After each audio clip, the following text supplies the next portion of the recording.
Hi, Mary Baxter here with episode 5 of the Akashic Records series, where we're looking at soul contracts, today with a focus on birth families. Soul contracts and agreements are a major part of what we look at as our fate or destiny in our current lifetime. We're fulfilling or receiving these contracts and agreements, and we're agreeing to do our part, whether it's to receive or fulfill. Archetypal and karmic contracts are very deep, very universal, and may be enacted with entire soul groups or be planetary in nature. Our life path and purpose is a constant thread throughout incarnations, and especially within the lifetime. Soul evolution is demonstrated by our sincere intention to fulfill our contracts. And because a contract is between one or more parties, souls, it's not just up to us, this fulfillment. It's up to everyone who's a part of it. You're a part of others' lifetime plans. So while you were designing this lifetime and making agreements and contracts with other souls, they too were planning their own. Our souls make agreements and contracts with other souls for future incarnations. Even now, like right now, while we're having a lifetime, our souls can be building future lifetimes of experience for themselves as human beings. So there's always this fluidity. The present is always changing the future.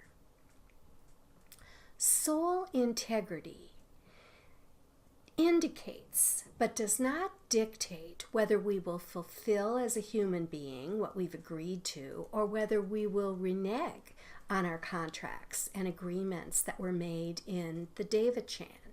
And we face this with every soul that we have made arrangements with.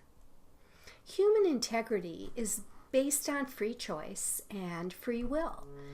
Used in the light, it will always take into consideration what is in the highest good for you as an individual and for life in general.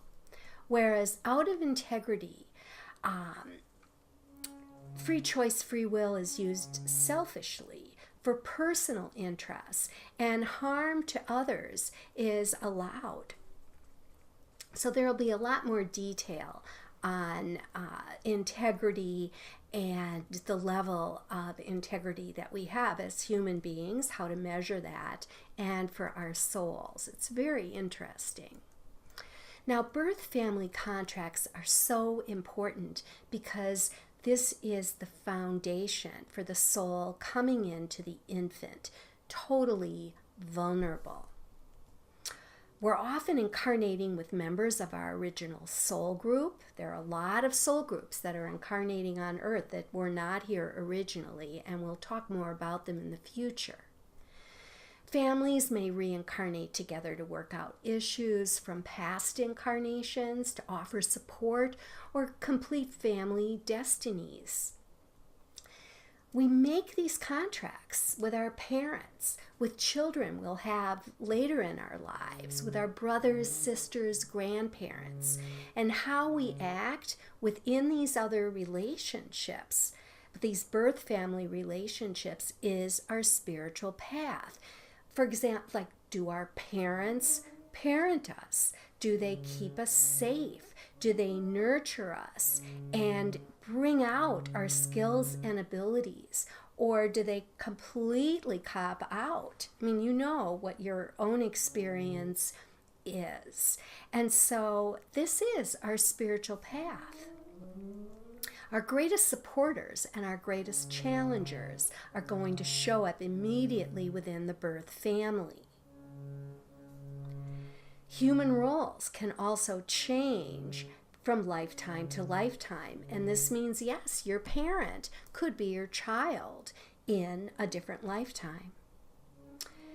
Unresolved unresolved birth family contracts extend into later love relationships and friendships in our lives within the lifetime. And they may be unresolved because we refuse to do our part, or because we were not met by someone fulfilling their part of the contract or agreement. How we deal with all of this mirrors our inner growth, and it shows how we use our free choice and free will.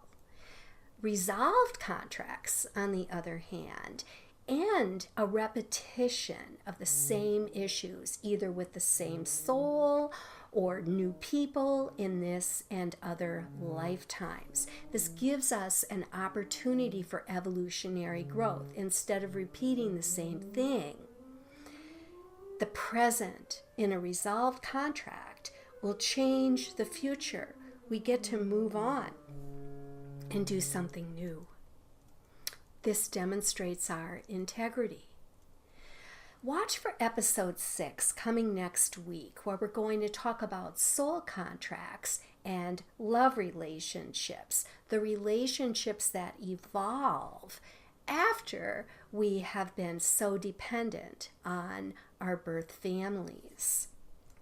We'll look at how do those contracts to meet work, what kind of synchronicities, what miracles are involved in making this happen, and the potential interferences, errors, opportunities that might be missed, what they're like and what they could mean. If you're interested in a personal Akashic reading to get individualized details about these things for yourself, that would be great. Or if you want to learn to read the Akashic Records, either way, please contact me at marysclearings.com.